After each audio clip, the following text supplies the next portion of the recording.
I'm the Doctor. Well, they call me the Doctor. I don't know why.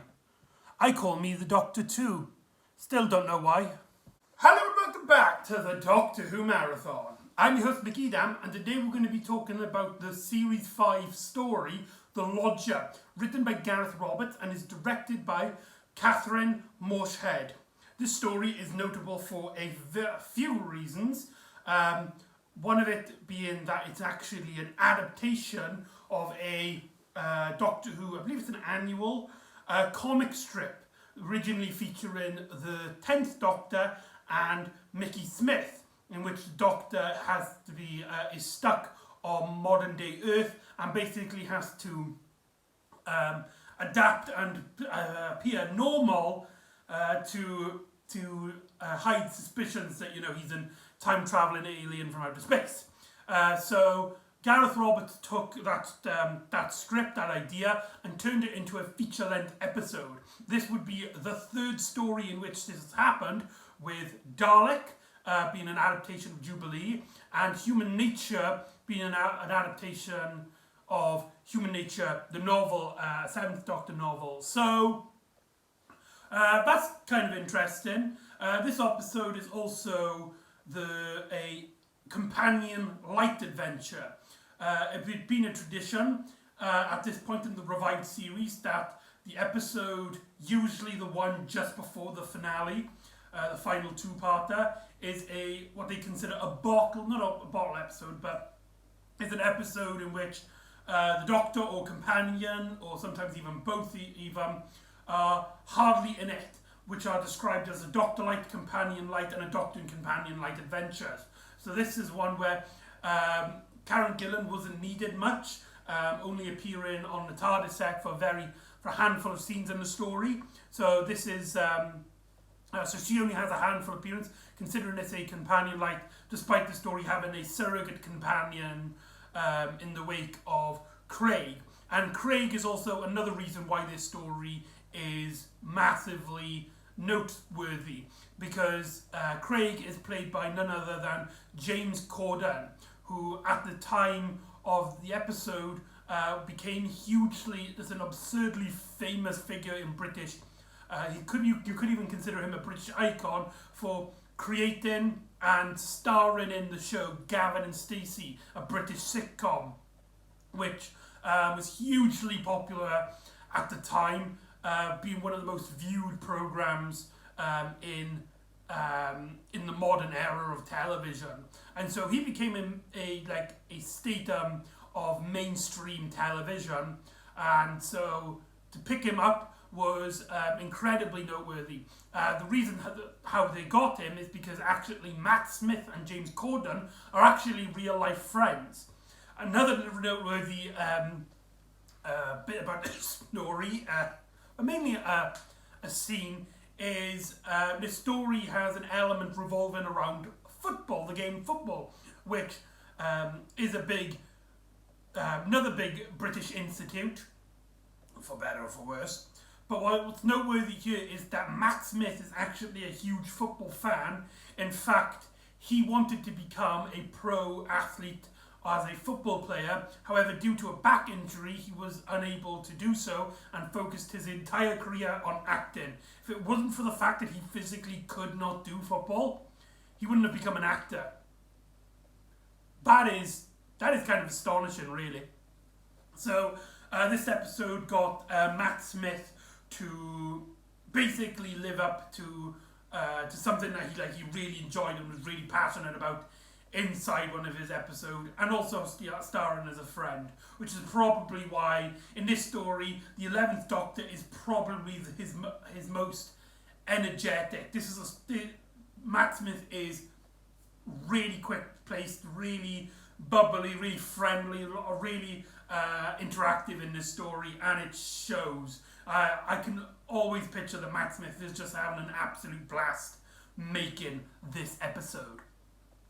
In terms of the mainstream opinion of this story, it isn't considered highly. Not considered like the worst of the worst, but it's not considered a particularly great story, with apart from a few standouts of having some really funny and light-hearted moments, and understandably, just looking at the story, that this was clearly an episode meant to be cheap.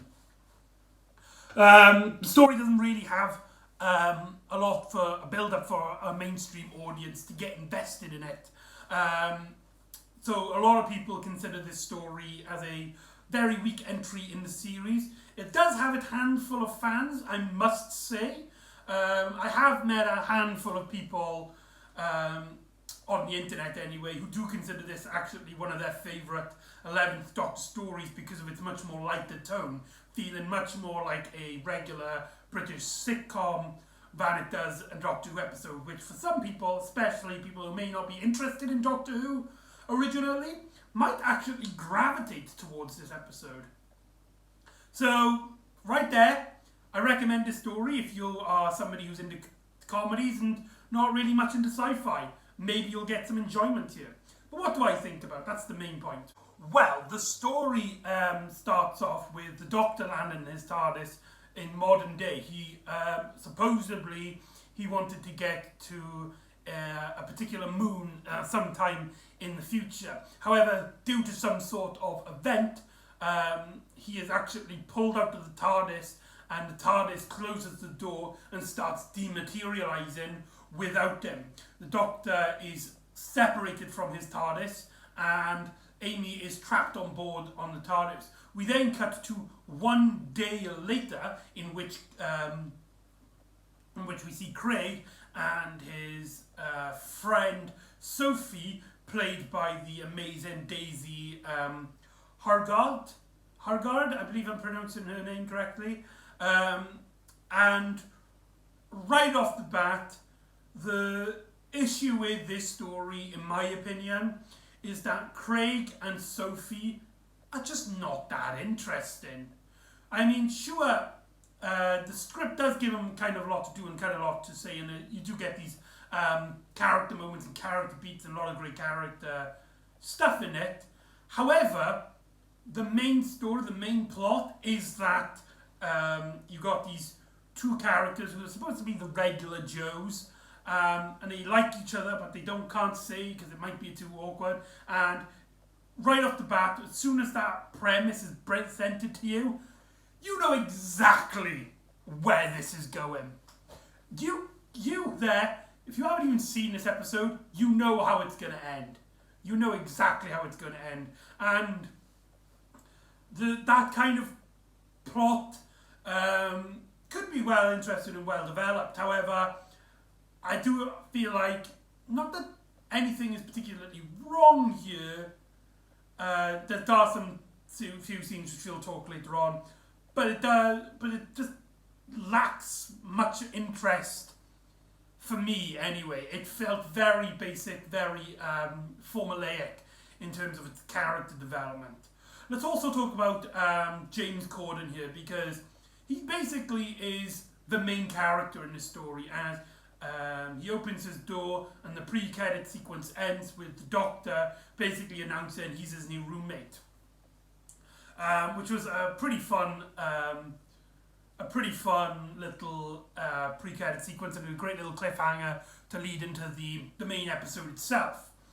And the majority of the episode is the 11th Doctor being all quirky and fuzzy and, being the 11th Doctor, whilst Craig, he's trying to be normal. He's trying to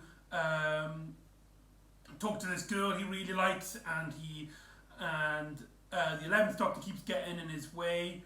And you can definitely tell that James Corden and Matt Smith are friends in real life. Their chemistry together in terms of actors really does show in the episode. But this is more of a personal taste. It completely varies from person to person. I'm just not a fan of James Corden. His humour, the way he presents himself is just something that just doesn't interest me usually. I wasn't a fan of, not that I'm not, I do actually like Gammon and Stacey. to an extent, but I wasn't a fan of his character, and a lot of other things I've seen him in. Bloody hell, that Cats film was awful. I find him that sometimes he can be a bit degrading. Here he's a lot toned down than he usually is. He is basically playing the everyman, and it does kind of work, but it's just so basic and mundane that, apart from the fact, he's very mundane and he likes his girl, there's not really much you can say about Craig. He's very just comfortable in the fact that he does nothing, and it's over up to the Doctor and his quirkiness to get us invested. Luckily, however, the 11th Doctor here is a lot of fun. It is one thing this episode has got going for it, is that the 11th Doctor in this story is just so much fun. He is constantly being quirky and odd and strange and trying to appear mundane, giving out some of some Gareth Roberts' best comedy lines. There's a bit where he's talking about, like, I'm the Doctor, people call me Doctor, I don't know why. There's a bit where he just helps himself to the kitchen and he's like just chucking all food together, and it seemingly is a perfectly well edible meal. There's a scene in which, like, he offers Craig money because he's going to be his new rent boy, his new flatmate, only to just give him a bag full of money, and the Doctor is like, will that be enough? I have absolutely no idea. It looks like a lot. Can I come in? Matt Smith he basically just owns this episode. And I do feel like, due to the circumstances of behind the scenes and certain elements for the story which allow him to do something he's interested in, you can just tell, that Matt Smith is really enjoying himself. And I will admit, when this first episode first aired, I thought this story was absolutely horrible. I used to hate it. It used to drive me up the wall when people just talk about it. It used to be one of those trigger things for me. Rewatching it now, Matt Smith is a saving grace in this episode. I'm so glad this isn't a Doctor-like adventure, because then it would be extremely lacking. Matt Smith, come on. It is actually kind of surprising looking back at some old reviews back in 2010, and a lot of people criticised Series 5 when it first aired, but Matt Smith didn't get a lot to do. He had more to do in this episode in terms of presenting himself as a Doctor, as this much younger incarnation, than most Doctors get in their entire tenure. There's so many little nods, so many little details that it just puts a smile onto my face. There's a great scene in which he's basically on the phone to Amy, who's stuck on the TARDIS. There's a great little line which I actually kind of appreciated the canon of how the TARDIS works, in which it's kind of a little joke, but I do actually like it in terms of the canonicity of it, in which certain controls on the TARDIS, it depends on what side you're standing to it. Like, for example, Amy activates the lever, but it seems to do more harm than good. The Doctor tells her to move 2 steps to the left and then try it again, to which then it has a completely different effect. It's a small little detail, but I personally really like it. The bit I was on about in terms of fun little moments is that Craig, he can hear the Doctor bubbling in his own room as the bedrooms are side by side. So Craig goes to listen in. Matt Smith is like jumping on the bed, all excited, trying to explain to Amy why he can't just go upstairs, which is something we'll have to talk about as well, which is a massive criticism to the story. But he kind of knows that Craig is listening, so he's just like, and for anybody who's listening to this, we are speaking completely nonsense. And then when it comes to back to James Corden, you hear through the wall that the Doctor's talking about like chicken or curry or something like that. I don't know. I just really like that scene. I just thought it was a fun little moment. Let's talk about the actual plot itself. We quickly learn that the Doctor has arrived here because there is some sort of interference that's happening in this building that is causing a time loop in which certain events are getting repeated 8 or 7 times.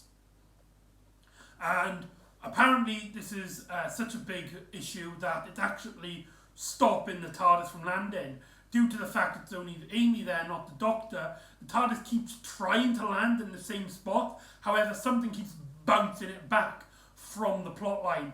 Basically, it's a quick way of getting Amy off to the plot, and the Doctor basically tracks it down to this, to upstairs, which we also learn that there are bits where characters, basically red shirts, walk past it, and they hear someone on the intercom asking for help. They walk into the house, and they have this figure standing there basically offering them to come upstairs, and when they go upstairs they seemingly get murdered or killed, and it's up to the Doctor and our new companion Craig to basically investigate the story. This story kind of does, when it comes to Amy's scenes, the story is poorly paced. As every time we cut to Amy, she's always in danger, and it seems to be trying to heighten the danger in scenes and moments which don't really feel necessary. There's also another criticism I have with these scenes, which we'll get on to later on when I talk about a particular element of the story. 2, and this is more of a proper issue, why doesn't the Doctor just go up and investigate? He claims it's too dangerous and that he needs to investigate and take his time a bit more. But that's never stopped him before. And even when there's scenes where it seems like, right, he has not enough evidence, but seemingly enough to go up and investigate, especially when he believes that Craig could be in danger, only for him to be to go back downstairs seemingly unharmed. And the Doctor, there's a bit where the Doctor is got nothing on but a towel, and he seemingly tries to take a sonic screwdriver, only to accidentally pick up a Craig's tough brush. Again, the stories are really humorous.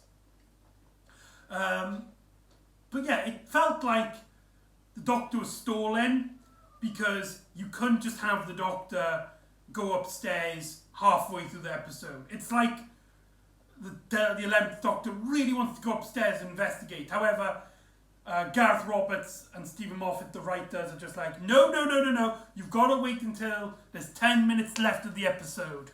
And when we get to that final act, because there's so very little build-up to it, there's a lot of build-up throughout the episode where you've got this tease and people going upstairs. But when it's the exact same kind of tease repeated throughout the episode, when we do get up to the finale and we do get up to the stakes, it doesn't feel that strong and that powerful than the story is trying to apply. And 3, the idea of just people walking past and just straightly just going into going upstairs after some people are asking for help. I mean, when we do it the first time, it is kind of creepy and understandable, but when you see so many characters, a lot of them, especially there's one that's like a drunk woman walking past, she would not have done that. She would have not have done that.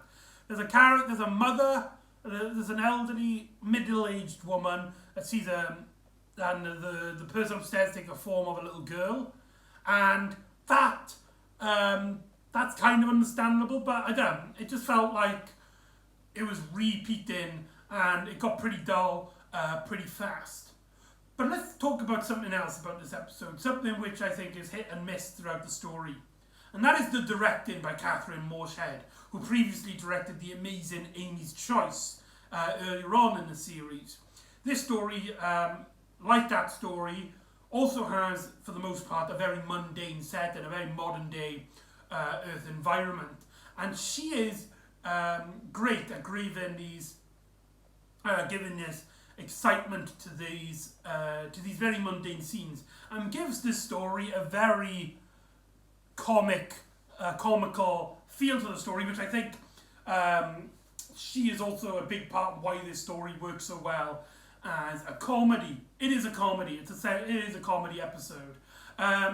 The scenes as well, when we see this individual upstairs and we see the shots going up, though it does again repeat the same shot, the lighting in that is gorgeous. When it's like a complete silhouette with only just like the sides showing, and we got it from a low angle looking up, and you got like the silhouette from the door, and it's just really creepy, really atmospheric. I just absolutely love the visual storytelling in those segments.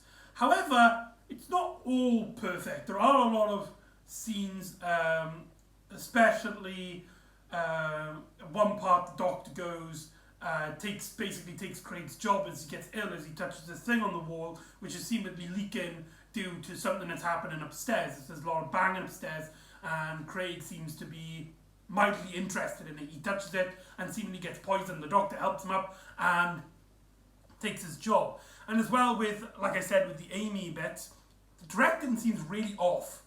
With the office scene, it just felt a bit too quick. There's a lot of shots which I felt like kind of felt missing. And some of the performances, especially from Craig's boss, felt really odd. It's like, don't bother the Doctor. I love the Doctor. You've literally just met this guy. I mean, I get the premise of the story, because a part of the story we'll get on when we talk about the football scene is about a bit of jealousy between Craig and the Doctor. And the bits with Amy, there's a lot of shots and there's a lot of bits with Karen Gillan which felt really stagey, and you never get the feeling that she's talking to Matt Smith, the 11th Doctor, through the intercom. It feels like she was reading it to somebody in the room. However, this could actually work retroactively. Maybe this was intentional or not. I don't know, especially what happens later on in the episode. But you could retcon this story as a silent story. And the reason the TARDIS won't land is because in the TARDIS at the moment, it's the silence that are controlling the machine. The silence, for those of you who don't know, are a Doctor Who villain that appear in the future from where we are in the series, in which you see them and then when you turn away, you forget. There's a lot of scenes where Amy, Karen Gillan seemingly is looking at something, and it does seem really off when you're watching the episode, but you could retcon it into saying that she's seeing the silence and she keeps forgetting. That is actually a really great way of headcanon it in retrospectively giving some great details to an otherwise poorly filmed scenes. I do feel like there could be something to do with time. Maybe Catherine Morshead didn't have time to film certain shots and get the shot that she wants. But yeah, some of it does come off surprisingly weak for a Morshead story, especially when you consider that she directed the fantastic Amy's Choice earlier on in the series. And there are a lot of great shots and environments here. Back to our characters, like I said, a part of the story is the Doctor and Craig, and how the Doctor kind of seems to be buttoning into the relationship between Craig and Sophie, with the scene where they're supposedly on a date. However, the Doctor keeps interrupting, and despite them wanting basically a quiet moment with the two of them, the Doctor seemingly invites himself into the conversation. And there's actually a really greatly written scene in which the Doctor asks Sophie what she wants to do, but and she says she wants to be like a zookeeper, but she can't because she's got too many commitments here and stuff. And the Doctor is really not aggressive, but says like really horrible things about it, which kind of pushes her to be like, there's no way I'm working back in the office all my life. I can do whatever I want. And the Doctor just smiles at her, and she realizes, and she got that inspiration to do wherever she wants them to go. With Craig basically just watching this and is just like, what the hell? I want her to stay with me, and the Doctor has basically encouraged her to leave, and that's just like a horrible moment. Now let's talk about the football scene. Now in terms of directing, this is easily the most best part of the story. The Doctor gets invited to a football match. There's a great moment where the Doctor's like, right, I can be normal, I can play football. Now football, that's the one with the sticks, right?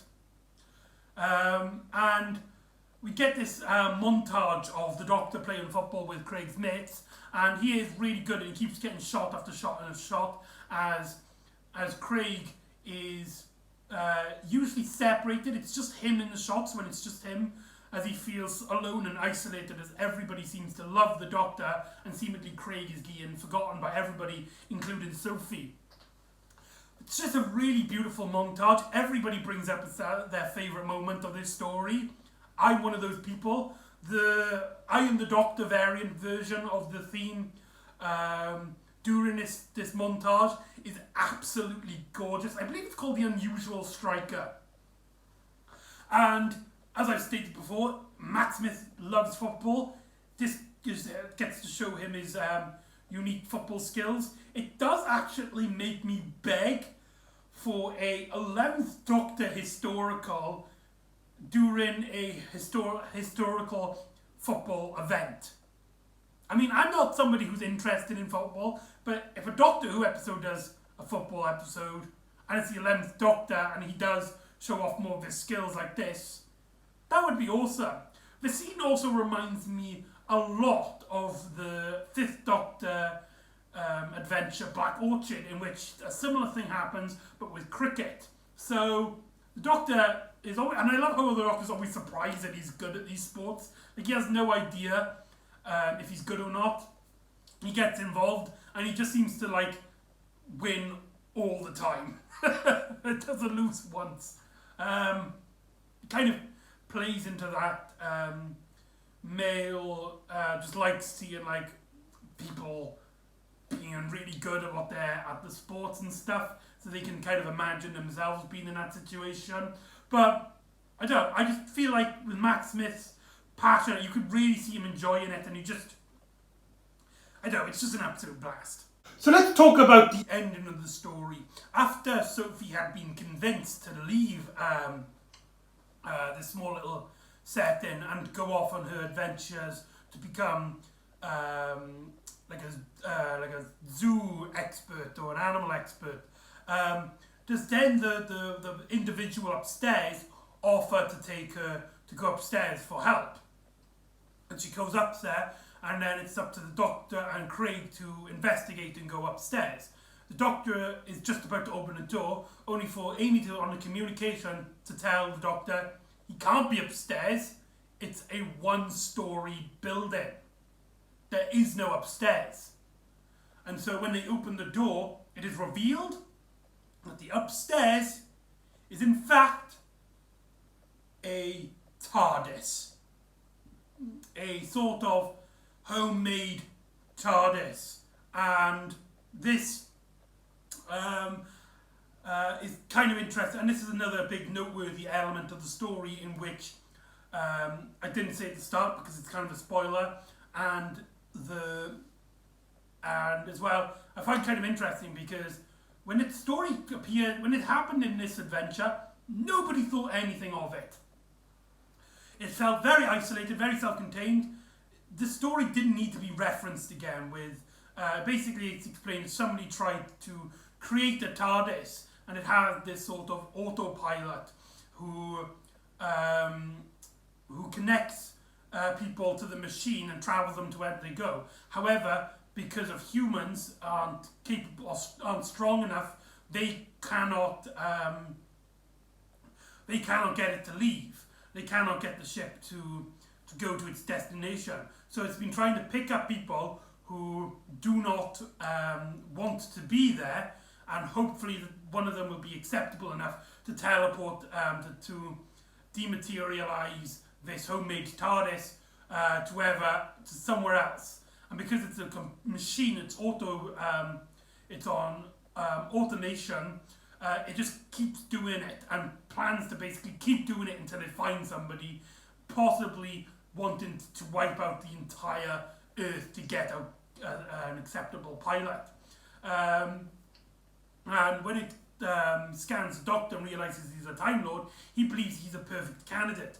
However, the Doctor states for some reason he would be a horrible candidate, and with the Doctor's unique biology, this particular TARDIS would create a supernova or a black hole that would destroy the entire Earth. The stakes felt really lacking here. Despite the Doctor saying all this, it felt right out of nowhere, right out of the left place, and the logistics of it don't really feel acceptable. But it means that there's a kind of a click and talk at the end, as the Doctor realises what brought Sophie up here and all those other characters, and what's keeping Craig alive. Craig doesn't want to leave, he wants to stay there, which makes him an unsuitable candidate for this homemade TARDIS. So Craig puts his hand on the machine and states out all the things on the reasons why he wants to stay. One of them is the fact that he loves Sophie and he wants to stay with Sophie, only for Sophie to announce that she loves him back, and they put their hands on the machine, disactivating it and making the autopilot put this machine to disintegrate, to allow it to destroy harmlessly in the building as they have a little snog. It's played out mainly for laughs, with the Doctor and Amy is just like, oh, just kiss the girl already.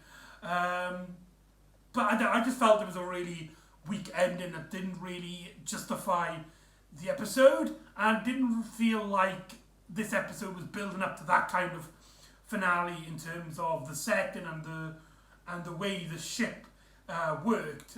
I mean, obviously the Craig and Sophie stuff, that was something that was built up, but as I've stated throughout this video, that felt so basic, so you've seen this 100 times, but you knew where this was going when the episode started, even in the pre-credit sequence, in a way that made the story feel very dull and uninterested in that aspect. And the story ends with the Doctor, he's about to leave, but Craig and Sophie are like, keep the keys just in case you come back, teasing a future story with them. The Doctor goes back into the TARDIS, tells Amy that she needs to write him a note and then go back in time so the Doctor will find it and know where to go to meet Craig and to find the building, which we learn that's how he found this flat, and that's how he found out about Craig and the building upstairs, which isn't actually giving off any signals, but is causing the time loops, which is stopping the TARDIS from landing. And Amy tries to go through the Doctor's pockets in a search for a red pen, but the story ends with her finding her engagement ring from Rory, and she seemingly, though she doesn't say anything, just the look on her face implies that she is kind of remembering. She can feel that this means something to her. And that is The Lodger. Overall, there is actually a lot to like here. Matt Smith is on top form. His friendship with James Corden really does shine out, and it's just nice sometimes to see a light-hearted adventure with our characters in very mundane settings and just seeing what will happen. However, there's not really a lot going for the story. Craig, outside of the representation of his relationship with the 11th Doctor, just isn't that interested. And as I keep stating, James Corden is just not my kind of cup of tea. Catherine Morshead does great jobs in certain aspects and not so great in others. And overall, it's pretty meh. That's all I can really say about the story. It's a meh story. I can live without it personally, but I did enjoy myself. I did have a lot of fun, especially that football scene. And this is from somebody who doesn't like football. So I say, if you're somebody who's a Doctor Who fan and you like, Doctor Who, I wouldn't recommend this to you. However, for people who might not be interested in Doctor Who and are fans of like light-hearted comedies like Gavin and Stacey, where it's all about I can't even say it. Domestic settings and how average people kind of interact with each other. I think give it a watch in that mindset. You might find something that you have not seen before in Doctor Who that you might enjoy. So in that kind of strange sense, I'm not recommending it to myself, but to people who don't actually watch Doctor Who. Does that make any sense? But yeah, so that's The Lodger. So join me next time where Sarah Jane and her crew has to fight a recurring monster from a 10th Doctor story, which some of you might not even be aware of. So join me next time for the Vaults of Secrets, and I'll see you next time on the Doctor Who Marathon. Ta-da!